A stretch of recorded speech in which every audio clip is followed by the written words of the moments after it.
Okay, चलिए अब हम लोग आगे पढ़ने वाले हैं सॉइल के बारे में। ओके, सॉइल आप सभी जानते ही हैं, मिट्टी के बारे में हम पढ़ने वाले हैं अब। Okay, soil is the top layer of the earth surface. जैसा कि आपको पता है कि सॉइल जो है हमारी, वो हमारे अर्थ सरफेस की, जो पृथ्वी की जो सतह है उसकी सबसे ऊपर वाली लेयर होती है। कौन सी? सबसे टॉप लेयर होती है। The formation of soil takes thousand of years and is a slow process. और जो फॉर्मेशन होता है सॉइल का, इसको बनने में, सॉइल को बनने में लगभग हजारों सालें लग जाती हैं। ठीक है, और ये बहुत ही स्लो प्रोसेस होती है, धीरे धीरे करके बनती है। It is formed when the rocks bro. और ये फॉर्म कब होती है? जब हमारी रॉक्स होती हैं पहाड़ों पर, जब चट्टानें वगैरह जब टूटती हैं छोटे छोटे पार्टिकल्स में, उसी से हमारी ये जो सॉइल है वो फॉर्म होती है। Wind, water and temperature play an important role in its formation. और इसको बनने में सबसे ज्यादा सहायक क्या क्या चीजें होती है हमारी? एक तो हवा, वाटर और टेम्परेचर। ठीक है, विंड, वाटर और टेम्परेचर, ये तीनों चीजें जो वो बहुत ही इंपॉर्टेंट रोल निभाती हैं। These natural forces break the large rocks into boulder to sand, silt and the soil। और इन्हीं फोर्सेस की वजह से ये हवा वगैरह, पानी वगैरह हो गया, टेम्परेचर हो गया, इनकी वजह से क्या होता है कि हमारा ये जो रॉक होती हैं ये पहले छोटे फॉर्म, बड़े फॉर्म टुकड़ों में होती हैं, फिर उससे और छोटे छोटे फॉर्म में, और फिर बाद में सीधा सॉइल बन जाता है इससे। ठीक है, The thickness of soil varies place to place, which means its thickness is not same at all places। तो सॉइल की अगर थिकनेस की बात की जाए कि कितनी मोटाई है सॉइल की, ठीक है, परत जो है उसकी सॉइल की वो कितनी ऊंची है, नीची है, अगर ये पता किया जाए तो ये एक जैसी नहीं है हर जगह। कहीं ज़्यादा ऊंची है, मतलब कहीं पर सॉइल ज़्यादा है उसकी लेयर मोटी, और कहीं पर लेयर उसकी पतली है, कम है। There are dead plants and animals waste mix into it. और इसमें क्या क्या चीजें मिली होती हैं? जो डेड प्लांट होते हैं, मतलब बेकार पौधे हो जाते हैं, सड़ जाते हैं, वो मिट्टी में तो मिल जाते हैं। या जो जानवर होते हैं, आपने देखा होगा बहुत सारे जानवर मर जाते हैं, सड़ जाते हैं, मिट्टी में मिल जाते हैं। ठीक है, इंसान होते हैं, उनको दबा दिया जाता है, जिसको दफनाया जाता है मिट्टी में, वो भी मिट्टी में मिल जाते हैं बाद में। तो ये सब मिल जाते हैं किसमें? मिट्टी में। और ये मिट्टी में मिलकर हमारे जो सॉइल है उसको कैसा बनाते हैं? फर्टाइल बनाते हैं। कैसा बनाते हैं? और उपजाऊ बना देते हैं। Soil is very important natural resource. और हमें पता है कि सॉइल जो है वो बहुत ही जरूरी रिसोर्स होता है, क्योंकि plant grow in the soil. क्योंकि क्या होता है, जो प्लांट होते हैं, हमारे पेड़ पौधे होते हैं, वो किस में ग्रो करते हैं? सॉइल में ग्रो करते हैं। ठीक है, all living beings depend on it directly और indirectly. Soil is very important natural resource. जैसे कि हमें पता है कि मिट्टी जो है वो हमारे लिए बहुत ही जरूरी संसाधन होता है, बहुत ही जरूरी होती है। क्यों? क्योंकि जितने भी पेड़ पौधे हैं वो सारे हमारे किस में ग्रो करते हैं? मिट्टी में ग्रो करते हैं। तो all living beings depend on it directly और इनडायरेक्टली। और जितने भी लिविंग बीइंग्स, मतलब जितने भी जीवित प्राणी वगैरह हैं, इंसान वगैरह हैं, जानवर वगैरह हैं, ये सब डिपेंड किस पे करते हैं? इसी पर डिपेंड है, हमारे प्लांट वगैरह पर ही डिपेंड है। ठीक है, its fertility depends on its ability to absorb water.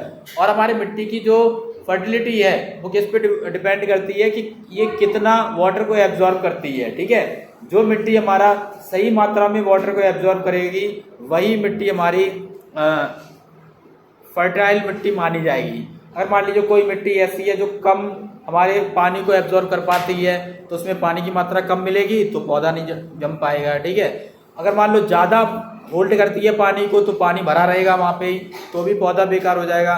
तो अगर बराबर मात्रा में जितनी उसको ज़रूरत होती है उतनी मात्रा में अगर ये होल्ड करेगी तो क्या होगा? पौधा सही से उग पाएगा। ठीक है, तो इतना हो गया है। अब आगे हम लोग पढ़ने वाले हैं टाइप्स ऑफ सॉइल्स। क्या पढ़ेंगे? तो देखिए, सॉइल के कुछ टाइप्स होते हैं, वो नीचे दिए गए हैं, अलग अलग तरह के टाइप्स होते हैं इनके। पहला है सैंडी सॉइल। कौन सा होता है? तो it is light and dry and does not retain much water. ये कैसी होती है? हमारी हल्की होती है और सूखी होती है, और इसमें पानी भी ज़्यादा ये होल्ड नहीं कर पाती है। अगर आप पानी डालेंगे तो वो नीचे चला जाएगा, ये पकड़ नहीं पाती है पानी को। और होती है दूसरी क्ले सॉइल। कौन सी होती है? It has high water retention capacity. और इसमें ज़्यादा पानी रोकने की क्षमता होती है। ये क्या करती है? पानी को ज़्यादा देर तक रोके रहती है। अब आता है silty soil. It is the most fertile soil. ये हमारी सबसे ज़्यादा फर्टाइल सॉइल होती है। It is high and nutrient contents. और इसमें काफ़ी ज़्यादा न्यूट्रिएंट्स, पोषक तत्व जो हमारे जरूरी होते हैं पौधों के लिए, वो पाए जाते हैं। It retains moisture easily. और इसमें भी मॉइस्चर जो है, पानी की मात्रा बनी रहती है। अब आता है आपका लोमी सॉइल। कौन सा आता है? लोमी सॉइल में क्या होता है, इसमें Sandy soil, clay soil, silty soil, ये तीनों मिली हुई होती हैं, मिक्सचर होता है इसका, ठीक है। और ये हमारा सॉइल जो होता है इसमें कोई भी फसल वगैरह उगाने के लिए काफी अच्छी होती है। अब आता है पीटी सॉइल। कौन सा? Peaty soil. ये it is acidic in content, इसमें एसिड पाया जाता है, एसिडिक होती है थोड़ी, ठीक है। एसिड जानते हैं, एसिड वो थोड़ा पाया जाता है इसमें। तो इसमें हम अगर राइट अमाउंट में ही खाद वगैरह मिलाएंगे, पर्याप्त मात्रा में खाद वगैरह अगर इसमें मिलाते हैं, तभी हम इसमें पौधों वगैरह को ग्रो कर सकते हैं। इसके बाद आता है चौकी सॉइल। कौन सी आती है? चौकी सॉइल आती है, थोड़ा स्लोली बोलिए। चौकी soil it is alkaline in nature and poor in nutrient. इसमें क्या होता है, ये जो होती है चौकी सॉइल, ये थोड़ी न्यूट्रिएंट्स वगैरह इसमें नहीं होते हैं। क्या नहीं होते हैं? चौकी से ही मतलब चल रहा है, ये चौक जैसी होती है। कैसी होती है? चौक जैसी होती है थोड़ी, ठीक है। तो ये अच्छी नहीं होती है हमारी फसल वगैरह उगाने के लिए। इतना हो गया। अब हम लोग कुछ इंडियन सॉइल्स के बारे में पढ़ेंगे। किसके बारे में? इंडियन सॉइल्स के बारे में। तो देखिए, एक हमारी संस्था है Indian council of agriculture research, short में ICAR। इसने क्या किया है, हमारे इंडिया की जो सॉइल है उसको 8 मेजर ग्रुप्स में डिवाइड कर दिया गया है। कितने में कर दिया है इसने? 8 मेजर ग्रुप्स में। तो पहला आपका आता है एलुवियल सॉइल। कौन सा आता है सबसे पहला? Alluvial soil. तो एलुवियल सॉइल में देखिए क्या होता है, the silt transported by the river is called alluvium. देखिए, नदियों के द्वारा जो सिल्ट होती है, क्या होती है? सिल्ट मिट्टी होती है, उसको ट्रांसपोर्ट किया जाता है, उसको हम एलुवियम कहते हैं। क्या कहते हैं? एलुवियम। जैसे नदी का पानी होता है तो उसमें बहती है, वो चली जाती है, ठीक है। When the river leave the mountain and enter the plains their flow slow down. फिर क्या होता है, जब नदियां हमारी माउंटेन से नीचे आ जाती हैं, पहले तो माउंटेन से ही तो आती हैं सारी नदियां, तो माउंटेन से जब वो नीचे आ जाती हैं प्लेन एरिया में, तो उनका बहाव स्लो हो जाता है, क्योंकि माउंटेन से गिरेंगे, एकदम ढलान ज्यादा होता है, तो वहां तो तेजी से बहती हैं एकदम। फिर जब नीचे ऐसे एरिया में आ जाती है हमारे प्लेन एरिया में, तो उनका बहाव जो होता है वो कैसा हो जाता है? स्लो हो जाता है। तो फिर क्या होता है, उससे जो सिल्ट होती है, जो ऊपर से आती है सिल्ट, ठीक है, वो क्या करती है, वो वहीं पर सेटल हो जाती है, नीचे आके रुक जाती है वहां पर, और एक लेयर बना देती है, और उससे ही मिट्टी फॉर्म होती है। This type of soil is called alluvial soil. और इसी तरह की सॉइल को हम एलुवियल सॉइल कहते हैं। This is the most fertile type of soil. और ये हमारी सबसे ज्यादा अच्छी सॉइल मानी जाती है फसल के लिए, ठीक है।